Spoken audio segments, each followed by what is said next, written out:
자, 그러면 제가 지금까지 초등교육이 이렇게 바뀌고 있다. 그럼 실제로 이게 중등에서 서술형에서 어떻게 이게 구현이 되고 아이는 어떻게 이 답안을 쓸 수 있는 아이가 되어야 되는지 저희 중등 부원장이 이제 어머니들한테 브리핑을 해드릴 건데요. 어머니들 이따 가시기 전에 그 내 아이 지금 서술형 해놓은 거 혹시 들어오시면서 보셨어요? 내 아이가 어떻게 서술했는지? 그럼 뭘 보고 들어오셨어요, 지금? 저희 입구 복도에도요. 입구 복도에도 아이들 거 지금 전부 서술형 답안지 있는데요. 정말 저는 눈물이 날 정도로 감동이었는데 어머니도 한번 보세요. 그리고 이쪽에도 저희가 전시를 해놨거든요. 꼭 보시고 자 중등에서 어떻게 서술형 이루어지는지 네 중등 부원장 강수진 부원장입니다. 안녕하세요. 지금 막 중등 고등 막 시험 봤잖아요. 그래서 제가 고등 고1 시험지도 보고 중등 아이들 시험지도 지금 막 분석하고 있는데요. 서술형이 일단 왜 중요한지 말씀드릴게요. 서술형이 중등 같은 경우는 5개에서 8개 정도 40에서 50점이 비중이고요. 고등 같은 경우는 32점부터 40점 정도까지 차지하고 있어요. 그런데 지금 어저께 아이들 고등 아이들 막 시험 보고 와서 어렵다고 막 그러더라고요. 근데 왜 그러냐면 이게 서술형은 4개 중에서 이제 4개나 5개 정도 출제가 되거든요. 고등도. 근데 그 아이들이 한 4개 정도는 그래도 좀 풀만한 서술형을 주고 하나는 어려워요. 근데 거기서 점수를 따야 되는 거고 객관식에 한두 문제가 이제 어려운 게 끼어 있거든요. 그러니까 서술형이 점수 따기가 좋다는 뜻이에요, 어머님. 그래서 중등도 마찬가지예요. 중등도 보통 이제 5개에서 8개 정도 출제가 되거든요. 근데 그 중에 이제 1개 정도만 어렵고요. 나머지는 다 풀 수 있는 유형이에요. 그렇게 객관식에 이제 한두 개 어려운 게 있고요. 그래서 서술형이 중요한 이유가 내신에서 성적을 따기가 일단 좋습니다. 그래서 제가 지금 첫 번째로 말씀드릴 거는 이렇게 서술형이 왜 중요한지 말씀드리는데 내신 점수에서 반 이상을 차지하고 있고 그걸 획득을 할 수 있다는 거기 때문에 굉장히 중요하고요. 그 다음은 두 번째로 이제 중등 서술형과 고등 서술형이 약간 좀 차이가 있어요. 그래서 중등 같은 경우는 지금 학교별로 좀 다른데요. 정발중이나 백마중 같은 경우는 계산 그 풀이 과정을 보는 서술형을 위주로 내고요. 이제 백신이나 그 다음에 풍동이라든지 이렇게 그런 학교들 같은 경우는 풍산도 계산 위주고요. 이제 풍동이나 백신 같은 경우는 지금 이제 개념, 근거를 서술하시오, 근거를 제시하시오 이런 게 굉장히 많아요. 그래서 그런 건 따로 이제 훈련이 필요하고 고등 서술형은 이제 거의 다 문제풀이 계산 방법을 보는 거고요. 네, 그래서 지금부터 이제 제가 하나씩 말씀드릴게요. 보면서. 하나 올라가야 될 것 같아. 이게 이제 2013학년도 1학년 1학기 수학 중간고사 백신 중인데 처음으로 논술형이 이제 도입이 됐어요. 2013년도에. 그래서 지금 논술형이 이렇게 하나씩 들어가는 학교가 백신하고 정발 같은 경우 정발 10점에서 8점 정도 8점일 거예요. 8점 정도고요. 백신은 15점이 배점이 돼요. 15점 배점이어서 이제 약간의 힌트를 줘요. 이번에도 지금 바로 근데 이게 미리 안 주고요. 한 시험 일주일 전에 줘서 학원을 다니면 좋은 게 그런 정보들을 저희가 받거든요. 그래서 미리 저희가 사전 답안을 준비를 해요. 그래서 아이들한테 뿌리는 거죠. 그래서 지금 오늘 내일 백신 시험인데 저희는 미리 어저께 선생님들끼리 다 공유를 했기 때문에 똑똑한 애 한 명 정도가 알아와요. 그거를 선생님들이 중요하다고 생각하는 거 이렇게 중요한 걸 이렇게 힌트를 주시거든요. 그거를 모아서 저희가 미리 답안을 내일 순환소수가 왜 순환하는지 이유를 쓰시고 그거에 관련된 문제가 나올 것 같은데, 그러니까 그렇게 힌트를 줬지만 저희는 이제 여러 가지 방법으로 이제 숫자를 안 주고 그냥 서술한다든지 아니면 예를 들어서 서술하다든지 분명히 둘 중에 하나 나올 거야 해서 저희는 이제 답안을 준비를 했거든요. 그래서 오늘 아이들한테 가르쳐 줄 거고, 정발중 같은 경우도 이제 아이들이 힌트를 선생님 이거 중요하다고 강조했는데 이런 것들이 있어요. 그래서 저희는 이제 시험 전에 백마도 그렇고 이제 선생님들끼리 아이들한테 계속 대화를 하면서 한 달 전부터 정보를 수집해서 그거에 관련된 문제들도 만들어주고 직보 때 중요하게 미리 다 만들어서 하거든요. 그래서 이제 작년에도 이게 나올 거라고 생각은 했어요. 근데 숫자가 이렇게 많이 나올 거라고 생각 못했어요. 이게 교과서에 백신은요, 특징이 뭐냐면 백신 중 같은 경우는 교과서에 창의력 흉터라는 게 있거든요. 백마도 마찬가지고 비상교과서인데 거기에서 서술형을 2개를 내버렸어요, 작년에. 올해는 이제 그 백신은 형태가 있어요. 그래서 올해는 다른 거에서 또 낼 거라고 생각이 들어요. 그래서 그걸 대비를 철저히 하고요. 백마 같은 경우도 그런 데서 하나씩 내거든요, 서술형. 그래서 요거는 지금 작년에 예상은 했던 건데 숫자가 보통 5개 주어지는데 이렇게 6개나 주어졌고, 그리고 특이한 게 수직선에 대응시키는 거, 이런 게 바로 초등 때 기초가 잘 돼 있어야 되는 건데요. 이게 작년에 이게 6점이 배정인데 이제 점만 찍으면 되는데, 사실은 정확하게 하려면 지금 이 보시기에 마이너스 4분의 3하고 어디 갔냐? 잘 안 보이지? 마이너스 5분의 4하고 얘를 위치를 이제 초등 때 잘 돼 있는 애들은 순서가 머리가 빨라요. 그죠? 분모가 하나 차이고, 이렇게 되면 누가 더 칸을 5개로 쪼개니까 원점에 가까운 수가 누가 될지 눈치채셨겠죠. 그래서 그래서 애들이 이거 순서만 이렇게 잘 맞게 찍으면 되는데, 이게 초등 때 연산이 잘 안 되는 애들은 오래 걸리는 거죠. 다 하나씩 일일이 통분해가지고 하려면. 그래서 이제 시간이 좀 많이 걸리는 문제인데, 어쨌든 계산이 빠른 아이들은, 수가 빠른 아이들은 빨리빨리 점을 찍고 6점을 다 맞췄겠죠. 그 다음에 이제 이런 거 내수를 선택할 곱하고 이유를 쓰시오 이랬잖아요. 이게 답만 쓰면, 곱한 결과만 쓰면 1점이었고, 여기 자세하게 안 나와 있는데요. 이유가 2점이고 곱한 결과가 1점이에요. 점수가, 답 점수가. 그래서 어떻게 답안을 작성해야 되냐면요.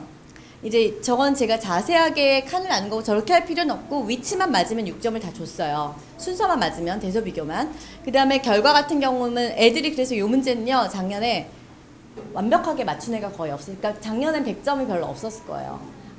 과거 대비하는 이런 애들밖에는, 왜냐면 점수 감점이 다 이렇게 되기 때문에 이유를 제대로 정확하게 쓴 아이들이 별로 없었을 거라는 생각이 들어요. 첫 해라서. 그러니까 양수가 되는 이유를 커야 되니까 양수가 돼야 되고, 뭐 절대값이 클수록 양수가 크기 때문에 절대값이 큰 수를 선택하다, 이런 식으로 이유를 딱 써야 되거든요, 정확하게. 근데 저희는 이거를 수업 시간, 그러니까 가르쳐요, 이유를 계속해서. 창의력 캠터가 있었기 때문에. 그래서 이런 식으로 백신 같은 경우는 이렇게 이유를 써야 되는 게 많고, 다른 학교들도 이런 식으로 서술을 다 해야 되는데, 어머니들은 그걸 도대체 어떻게 써 이러지만, 이런 게 모두 다 수학의 정의랑 개념에서 정의가 항상 저희들이 언급을 해주기 때문에, 아이들 귀에 못이 박히게 가르쳐주기 때문에 아이들 쓸 수 있어요. 이거를, 이런 걸 저희가 연습을 시켜주는 거예요, 평소에. 그래서 먼저 얘기를 드리고 저희가 교재라인, 이거 같은 경우는 이제 좀 전에 거는 중간고사 대수 파트여가지고 그렇게 해결해야 되는 거고, 이거는 창의성을 요하는 정발중 1학년 기말고사인데요. 작년에 정발중이 기말고사가 좀 어려웠어요. 객관식도 약간 어려운 문제가 있고, 그래서 작년에 100점, 한 반에 90점 넘는 애가 한 명? 90점 넘는 애가 이 기말고사 때. 그리고 왜냐면 서술형 배점이 워낙 크기 때문에. 그리고 이런 문제 같은 경우는 중학교 1학년은 잘하는 애들 말고는 딱 떠오르지가 않는데요, 풀이가. 저희들은 이제 맨날 보니까 이거 되게 쉬운데 막 이렇게 생각하지만, 그래서 100점짜리가 전교 몇 명 없었다고 했거든요, 작년에 정발 같은 경우. 이런 거 같은 경우는 창의성이 요하는데, 이게 왜 애들이 어렵게 느끼냐면요, 원이 하나 그려져 있어요. 만약에 여기에 선이 이렇게 그려져 있고 원이 없다면 아이들 쉽게 풀 수 있어요. 왜냐면 이런 게 이제 하이레벨 같은 데 보면 문제 푸는 요령은 이제 이런 게 들어가는 거거든요. 다 합친 거에서 이렇게 빼고 해서 계산하는 건데, 이제 이런 데를 이렇게 놔가지고 ABCD의 합을 이용해서 ABCD를 구하는 건데, 이제 이런 게 이제 만약에 원만 없으면 아이들이 하이레벨에서 푼 내용 같은 걸 기억해서 선이 도형만 다각형만 있었으면 쉽게 풀 수 있을 텐데, 원 하나 그려놓으니까 애들이 이제 멘붕이 오는 거죠. 도대체 이게 뭐지? 이렇게. 그래서 이렇게 여러 가지 이렇게 그 단원을 합친다거나 학년을 합쳐서 난이도를 높이는 거예요. 그래서 특히 정발 선생님이 잘하는 게, 도형에다 원 하나 띡 그려놓으면 애들이 이제 원을 2개 그려놓으면 더 머리 아프죠. 예전에 이 전 학년 때 그랬어요. 원 막 2개예요. 그리고 다각형 그려 애들이 경시 준비한 애들도 이거 어떻게 풀어 이런 거 있었어요. 재작년 2012학년도 때. 그래서 이런 거는 이제 창의성을 요구하는 거거든요. 이런 거는 이제 평소에 그 사고력 문제도 많이 풀고, 그리고 그 심화 문제도 좀 풀고, 문제를 많이 다뤄보면 좀 요령이 생기고요. 그 다음에 이제 이게 제일 많이 틀렸던 문제, 8점, 배점, 좀 전 건 6점이죠. 근데 조금 쉬운 거예요. 이 8점짜리 배점이 높을수록 어려운 문제예요. 객관식 같은 경우도요. 배점이 5점이면 어려운 문제예요. 객관식도. 이 8점 제일 그러니까 그 선생님들이 가장 이제 서술형에서 가장 어렵다고 생각하는 문제인데, 이렇게만 띡 줬어요. 그림도 없죠. 애들은 일단 그림이 없으면 그렇죠. 어떻게 그림을 그려야 될지도 모르고 일단 그 부피하고 건널비만 주고 이렇게 나왔는데 사실은 이 문제도 하이레벨에서 하이레벨 1, 2가 있는데 2의 문제에서 이거보다 좀 더 어려운 문제인데 1단계 그 문제는 1단계, 2단계가 있는데 그 1단계 문제만 낸 거거든요. 그 밑에 2단계 좀 더 어려웠는데 그거 약간 응용하신 것 같아요. 그래서 이런 문제 같은 경우는 선행을 좀 하는 아이들은 2학년 거 중2 과정만 했어도 문자를 다루고 문자에서 이렇게 치환해서 그러니까 예를 들어서 지금 주어진 조건을 일단 식으로 나타낸 다음에 이런 식으로 서술을 하는 거죠. 정발 같은 경우는 이런 식으로 문제 풀이 과정을 보는 서술형을 내거든요. 그래서 문제를 좀 다루는 중2 과정 선행을 좀 하는 아이들은 1학년 아이들이나 아니면 뭐 중3까지 하는 아이들은 더 좋고 그래서 그 중2 과정을 선행하는 아이들은 조금 쉽게 접근할 수 있는 그런 문제고요. 어쨌든 수학에 투자한 시간이 많은 아이들이 승계하는 시험이에요. 정발 같은 경우는 정발 중3도요. 작년 정발 중3은 고1 과정 내서 근데 사실은 그걸 컴플레인 할 수 없는 게 중등 과정으로도 풀 수는 있어요. 그렇지만 선행을 한 아이들은 고1 문제집에 있는 문제거든요. 쉽게 풀 수 있죠. 근데 고1 거를 한 번도 안 해본 애들은 그냥 중등 과정으로만 하려면 되게 복잡하거든요. 고1 걸로 하면 되게 쉬운데 중등 과정으로 하면 굉장히 복잡하고 어떻게 해야 될지 모르겠고 막 풀이 과정도 지저분하고 그러다 보면 애들이 자신 없으니까 풀이 과정을 안 써서 내는 경우도 있어요. 조금이라도 써서 내면 점수를 받는데 그래서 올해는 또 고등 과정을 낼지 안 낼지 모르겠지만 작년에 정말 그 8점짜리 문제 대박이었어요. 그래서 자 이런 식으로 지금 이제 간단하게 백신과 정발만 보여드렸는데요. 학교별로 제가 좀 전에 말씀드렸지 그렇게 특징이 있고요. 그리고 저희 중등부에서 이제 좋은 게 저희가 서술형 교재를 써요. 저희는 평소에 그러니까 선행 원리편 교재를 처음에 쓰고 그 다음에 서술형 교재를 쓰는데 서술형 교재가 저희 지금 일산에 있는 교과서 예를 들어서 뭐 비상, 신사고 그 다음에 지학사 이런 데 있는 교과서에 있는 문제들이 다 수록이 돼 있고요. 다 서술형이에요. 특별히 뭐 이렇게 옳은 걸 골라야 되는 이런 거 빼고는 다 서술형 문제만 있기 때문에 저희는 한 2개월 동안 계속 서술형 문제만 해요. 그렇기 때문에 아이들이 서술하는 것도 그러니까 책 검사를 할 때도 답만 있으면 통과를 못 해요. 근데 맞았어도 다 쓰라고 제가 체크를 다 해주시거든요. 저희 원장님도 보시고 저도 보시고 각 담임 선생님도 보시고 그래서 아이들이 훈련이 잘 되기 때문에 이제 시험 기간에 저희가 모의고사를 사회 보는데 이때 아이들이 서술형 답안지랑 OMR 사용해서 이렇게 하거든요. 근데 서술을 너무 잘해요. 그래서 자. 저희 교재가 일단 그 서술형 교재를 쓰기 때문에 연습이 충분히 되고, 그 다음에 좋은 건 저희가 이제 마술이라는 중학교 1학년, 초등학교 때 지금 마술이 쓰잖아요. 근데 저희 중등에서는 매주 심화의 방, 서술의 방 두 문제씩 다 서술형으로 평소에도 연습을 시키고요. 서술형 교재 안 할 때도. 거기에 항상 이렇게 좀 심화 문제들을 넣어서 일주일에 4문제씩 훈련을 시키기 때문에 아이들이 나중에는 귀에 못이 박혀요. 그러니까 입으로 탁 자, 이거 어떻게 하는 거야? 그러면 이건요. 이렇게 하는 거예요. 말로 딱 풀이 과정을 설명할 수 있어요. 그럼 그걸 글로 쓸 수 있다는 거거든요. 그래서 말하고 서술하는 수학이라고 말씀하셨듯이 그 수학은 딱 달리 체험할 수 있는 과목이 아니잖아요. 수학은. 그러니까 모든 과목이 가장 오래 공부가 잘 되는 방법이 체험학습이거든요. 수학은 보통 어떻게 체험을 하냐면 아이들이 말로 또는 저 같은 경우는 가끔 이런 것도 사용을 하는데 기억에 가장 잘 남는 방법이 예를 들어서 이제 소수 파트를 자연수의 성질을 하면 제일 처음에 나오는 게 소수거든요. 소수에 대한 이야기를 이제 하는데 아이들이 소수 그러지만 어떤 게 소수인지 잘 모르니까 뭐 예를 들어서 1부터 100까지 소수를 이제 하나씩 돌아가면서 말을 하는 거예요. 그럼 처음엔 아이들이 1에서 100까지 소수가 몇 개야? 뭐뭐뭐 이거 소수야 아니야? 그러면 잘 모르거든요. 근데 한번 돌아가면서 게임을 하는 거죠. 자, 소수 하나씩 돌아가면서 얘기하는 거 쓰는데 걸리면 뭐 맞는 거야 이러든지 아니면 걸리면 안 돼 이러면서 이렇게 하면은 막 자기 안 틀리려고 머릿속 계속 막 2, 3, 5, 7 이렇게 하면서 수수를 100까지 저희가 한번 하거든요. 한번 돌고 나면 그 다음엔 절대 안 틀려요. 소수.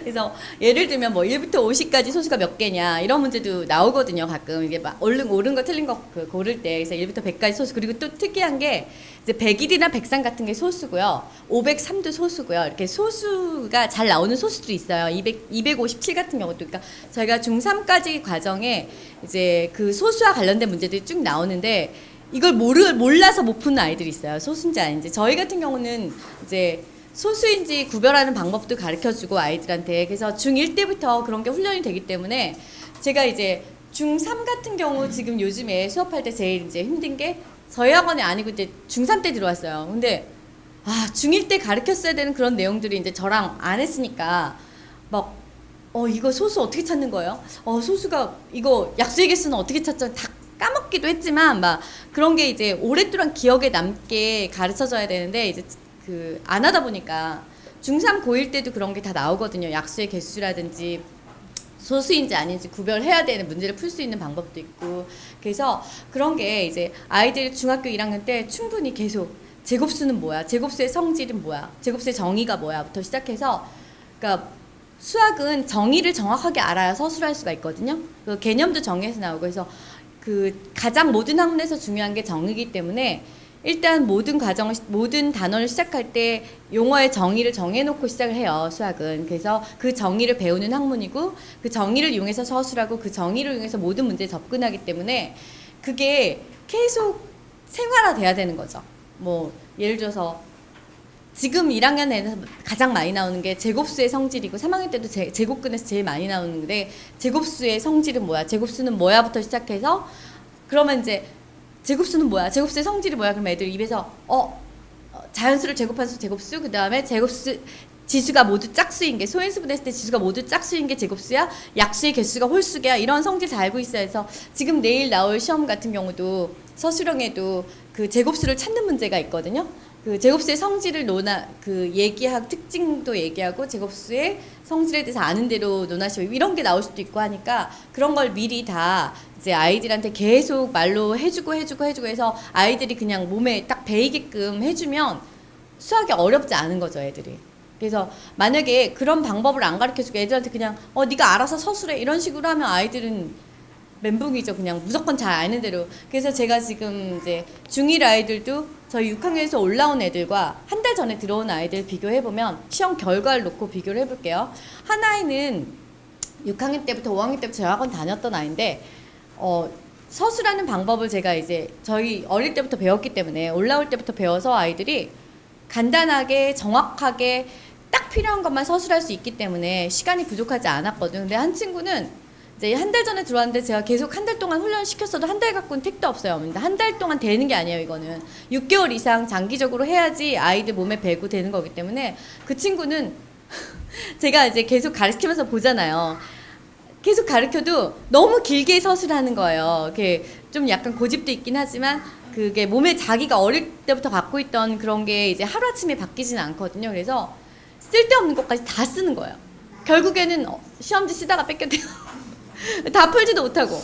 그래서 서술형에도 무조건 다 쓰는 게 아니거든요. 정말 딱 요령껏 중요한 이야기만 써야 될 것만 딱 써야 되기 때문에 그런 거를 저희들이 가르쳐 주는 거거든요. 그거는 어머님들도 잘 못하실 거예요. 답안지 갖고도 해결이 안 되고요. 답안지도 너무 길거든요. 그럼 저희들이 현장에서 터득한 서술형 답안 작성 요령과 저희들이 그걸 알려줘야 아이들이 쉽게 접근할 수 있기 때문에 네, 그래서 저희 학원 서술형이 강한 학원이에요. 그래서 저희 온 선생님들이 저희 선생님들한테도 계속해서 확인하고 체크하고 저희 선생님들도 저하고 똑같은 방법으로 다 가르치시기 때문에 서술형을 아주 잘 쓴답니다. 그래서 저는 혹 시험을 좀 못 보더라도 아이들이 발전하는 중1 때, 중2 때, 중3 때 성적이 계속 올라요. 저희 아이들은. 그래서 그걸 보면서 그리고 서술형 답안 작성도 너무 버리기가 아까 모의고사 본 것도 너무 버리기가 아깝고 기출문제 푼 것도 너무 버리기가 아까운 거예요. 너무 잘 써가지고 진짜 지금 버려야 되는데 못 버리고 있어요. 어머님들 보여드리려고 제가 지금 갖고 있어요. 애들이 중1 때 정말 그렇게 쓰기 싫어하던 아이들도 너무 잘 쓰는 거예요. 이제 이제 자기가 할 수 있다는 걸 자기도 안 거죠. 처음에는 이거 어떻게 서술해? 몰라. 답만 띡띡 썼어요. 정말로. 제가 진짜 그 아이랑 지금 석 달 가르쳤는데 처음엔 저랑 안 맞아가지고 서술형 답안지를 딱 답만 딱딱딱 써서 낸 거예요. 그래서 제가 너무 어이가 없어서 그 5문제를 제가 제 손으로 다 써줬어요. 다 써주고 이렇게 하는 거야 라고 친절하게 다 했더니 얘가 그 다음부터 조금씩 마음을 열더니 변해가지고 그 다음부터는 너무 잘 쓰는 거예요. 시험 전날까지도 모든 문제 기출문제도 저희는 풀 때 서술형은 다 서술형으로 써야지 통과하거든요. 그래가지고 막 쓴 거 너무, 그래서 제가 지금 그 아이가 시험에서 실수는 좀 했어요. 그래도 어머님께 제가 걔가 그동안 공부한 거를, 그러니까 어머님들도 결과만 평가하지 마시고 이 아이가 시험 기간 동안에 준비하면서 어떤 과정으로 준비했는지 그걸 보시는 게 굉장히 좋아요. 그러면 왜냐면 이 아이가 처음에 실수를 했지만 그 다음에 실수를 하지 않을 수도 있고 가능성이 있는 거거든요. 그래서 중3 어머님도 이제 어떤 아이가 하나 있었는데 얘가 성적이 좀 안 나왔었어요. 근데 그 어머님이 저한테 딱 질문, 얘가 시험 기간 동안 준비를 어떻게 했습니까? 라고 물어보시더라고요. 그래서 정말 그 아이는 근데 시험 기간 동안 열심히 했어요, 나름대로. 그래서 정말 열심히 했는데 결과가 좀 안 좋을 수도 있어요, 어떨 때는. 근데 그거를 어머님은 그 어머니 굉장히 현명하시더라고요. 그 결과를 물어보시더라고요. 그래서 이렇게 열심히 했는데 아직 조금 부족한 모양입니다. 아니면은 아직 조금 덜해서 그럴 수도 있고 조금 더 해야 될 수도 있어요. 그래서 그런데 그 아이 이번에 정말 방학 때 열심히 해서 제가 진짜 그런 아이들은 더 신경 쓰거든요. 이번 시험에서 잘 봤어요. 그래서 제가 어머님께 또 드릴 말씀도 있고, 그래서 어머님들도 한 번만 보지 마시고요. 그 아이가 과정을 보셔야 돼요. 진짜 공부는 과정이 중요한 것 같아요. 그런 아이들 전 진짜 많이 봤어요. 이번에도 어저께까지, 내일이 마지막 시험이지만 지금 저는 중3 아이들 시험을 다 끝냈는데 너무 결과가 좋아서 대만족이에요. 왜냐면 어머님들이 다 전화해서 감사하다고. 왜냐면 그러니까 저희 학원에는 이제 영어 너무 잘해. 다른 거 다 잘하는데 수학만 약해서 들어온 친구들이 좀 있거든요. 그런 친구들은 저희 학원 거의 다 성공해서 나가기 때문에 제가 너무 감사해요. 그 어머님도 얘가 수학만 못해서 정말 자신감이 없었는데 이번 시험 공부 준비하면서 또 시험 결과 나온 거 보고 너무 수학에 자신감이 생겨서 너무 감사하다고 어제 전화를 받았어요. 그래서 그럴 때마다 진짜 뿌듯해요, 저는. 그래가지고 저희 학원 중등부 보내셔도 고등부 보내셔도 절대 후회하지 않으실 거고요. 저희 이렇게 서술형 열심히 정말, 저희는 자료 준비하느라고 새벽 5시, 새벽 2시에 들어가요. 저희들 아이들 하나라도 더 좋은 자료를 해주려고. 저 같은 경우는 그때그때 대응하기 때문에 어저께 백마중3 시험에 나왔는데 2010년도 정발 중에 나왔던 문제를 2문제를 내신 거예요. 완전 깜짝 놀랐어요. 제가 복기 좋아하시는 분들, 그 복고풍 좋아하시는 선생님이 있구나라고 생각해서, 요즘에는 그러니까 제가 한동안 못 봤던 부분이거든요. 왜냐면 예전에 같은 경우는 전 여기에서만 10년 이상 중등부를 했기 때문에 이 근처 학교의 모든 흐름을 다 깨고 있어요. 모든 문제들 저 머릿속에 다 있어요. 그래서 제가 딱 보고 정발 정도 숫자도 안 바꿨어요. 그래서 이걸 왜 냈지? 옛날 구닥다리 문제인데 그래서 갑자기 갑자기 이제 제가 옛날 문제를 다시 쓰기 시작했어요. 요즘에는 옛날 문제를 과거로 회귀하는 스타일이 아니거든요. 근데 이 백마중3 선생님이 옛날 걸 좋아하시는 분이 하나 오셨구나. 그래서 이제 지금 100만은 이제 제가 옛날 다른 학교들 기출문제를 2010년 이전 건 잘 안 보거든요. 나오지도 않아요. 근데 내가 진짜 이 선생님 때문에 충격받아가지고.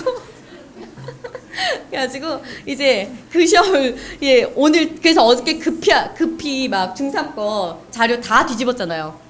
이거 안 되겠다. 긴장해야겠다. 2010년, 2009년, 2008년 거 다시 다 집어넣고 막 어저께 밤에 2시 반에 집에 갔어요. 그래가지고 어저께 갑자기 다 뒤집었어요. 요즘에는 옛날 거를 이렇게 복고픈 게 아닌데 이 선생님 진짜 어제 저를 멘붕을 시키셔가지고. 그래서 제가 너무 길게 얘기한 것 같아요. 다음 3부 우리 여기 초등 이세건 그 부원장님한테 마이크 넘기겠습니다. 감사합니다.